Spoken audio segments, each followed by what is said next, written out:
Hi, everybody. Welcome to another episode of Band Together Leadership. My name is Paul Everts.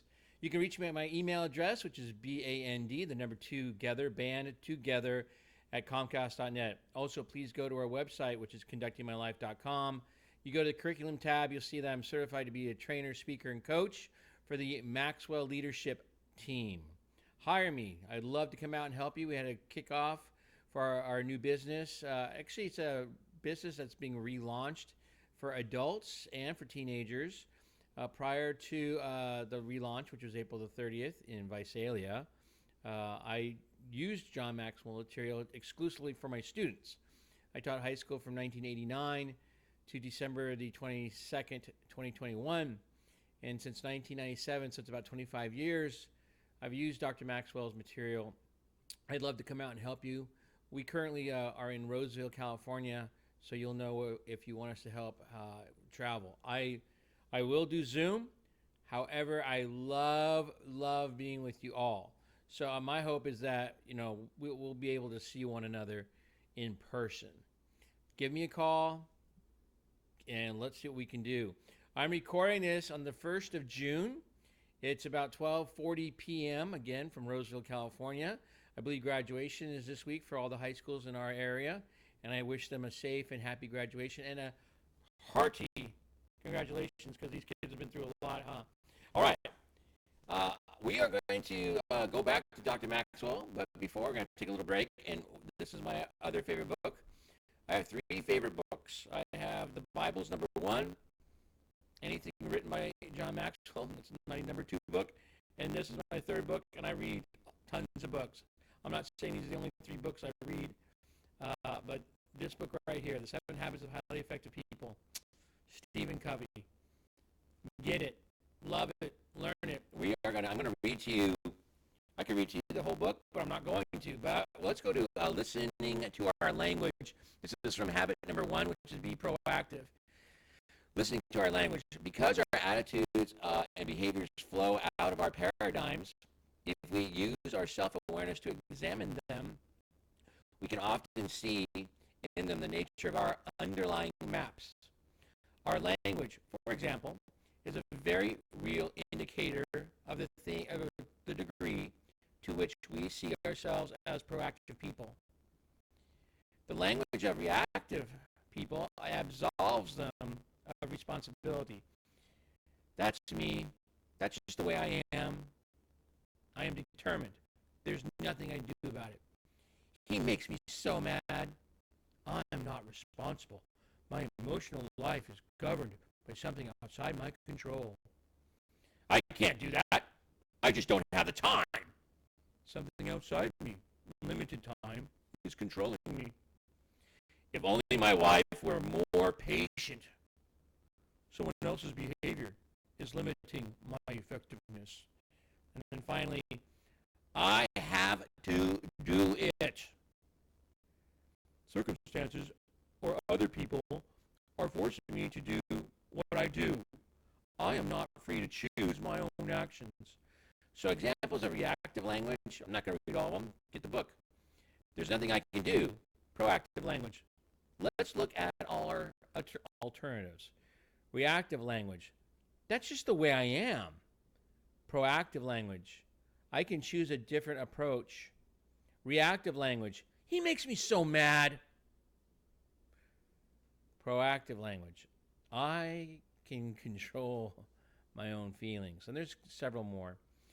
The language comes from a basic paradigm of determinism. And the whole spirit of it is the transfer of responsibility. I am not responsible, not able to choose my response. One time a student asked me, and that would be asking Dr. Covey, will you excuse me from class? I have to go on a tennis trip. And Dr. Covey asked, you have to go or you choose to go? The student, I really have to go, Dr. Covey. Well, what happened if you don't go? Well, they'll kick me off the tennis team. Well, how would you like that consequence? I wouldn't, Dr. Covey. In other words, you choose to go because you want the consequence of staying on the tennis team. Well, what will happen if you miss my class? What's going to happen? I don't know. Think hard. What do you think would be the natural consequence of not coming to my class? You wouldn't kick me out, would you? That would be a social consequence. That would be artificial. If you don't participate on the tennis team, you don't play. That's natural. But if you don't come to my class, what would be the natural consequence? Students thinking, I guess I will miss learning? That's right.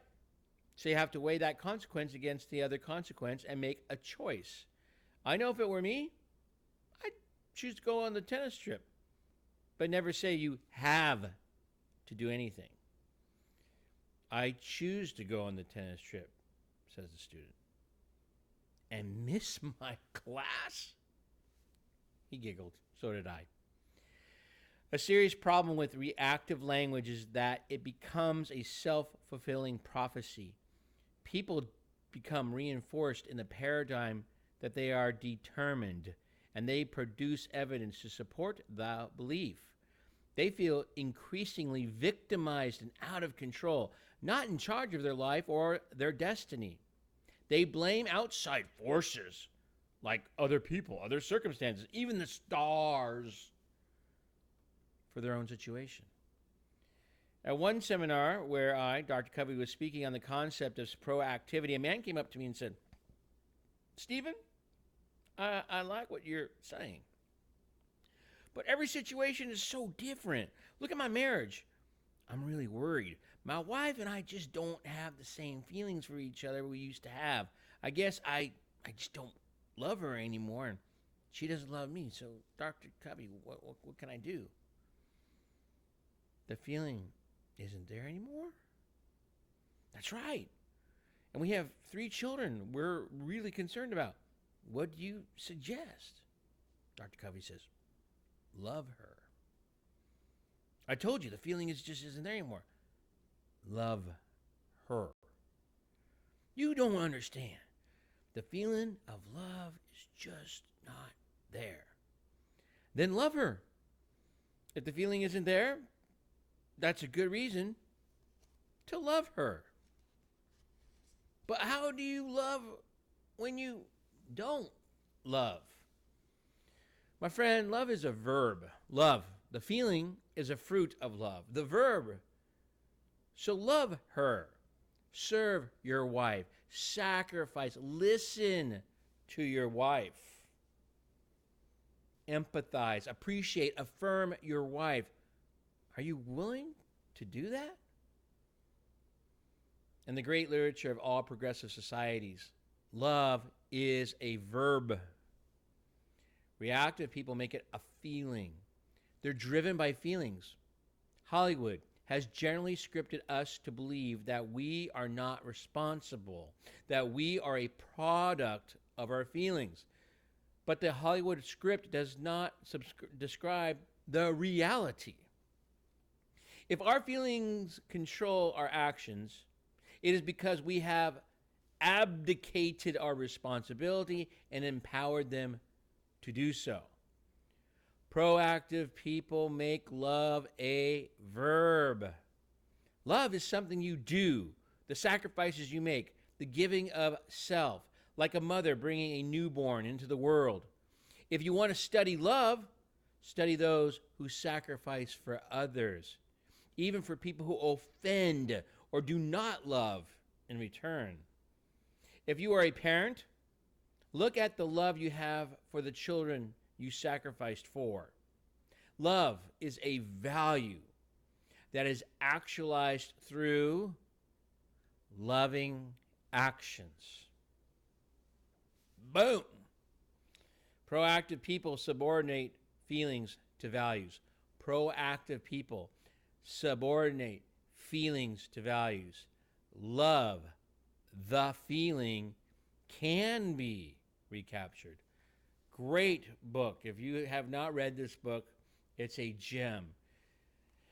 I put it right up there next to the Bible. I'd put it right up there next to any, the Torah, the Quran, Book of Mormon. This is a universal how to get along with yourself and then with others. I cannot. We'll go back to this book from time to time, and we'll get back to Dr. Maxwell. I wonder what would happen if we studied that in our classes. You know, I used to be a teacher, as I told you, and we took time out to study love. I've been known to be very tough, and one of the things I said to my students, I said, you know what? There's two words that I don't think you hear enough of, and I know it's going to make you cringe, everybody. Stupid is one of the words. Yeah, I don't think we hear the word stupid enough. For example, it is stupid to drink and drive. I think some politician's husband just got. Anyway, that's stupid. And the older you get, the more stupid you look by drinking and driving. It's also very dangerous. But I don't think people want to be remembered for a stupid act. And if you told teenagers that you are stupid for drinking and driving, I bet you'd drop about 10%. Okay? The other word I don't think that we say nearly enough is love. I wonder why. In the book The Giver by Lois Lowry, a great book, the word love is forbidden. In the city that she sets up, you're not supposed to say love. That's forbidden. And we're getting close to that. And I'm sad about that.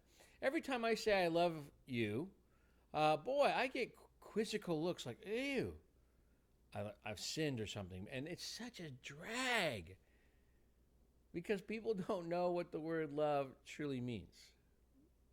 It's a verb. Simple thing like doing this at 12:49 p.m. on June the 1st. I love you. That's why I do this. Some students got the message. Some students didn't get the message. And some students just make up their own messages. But I do love you. If you need any help, need a hug, give me a call. BAND, number 2 together, Comcast.net. Go to the website, conductingmylife.com. Check us out at the curriculum. Let's get together. Let's help each other get better. Begin with the end in mind. Every choice you make is who you are, so choose wisely. Seek first to understand and be understood. And finally, people don't care how much you know until they know how much you care. I care about you dearly. And again, yeah, I love you. Have a great day. Bye.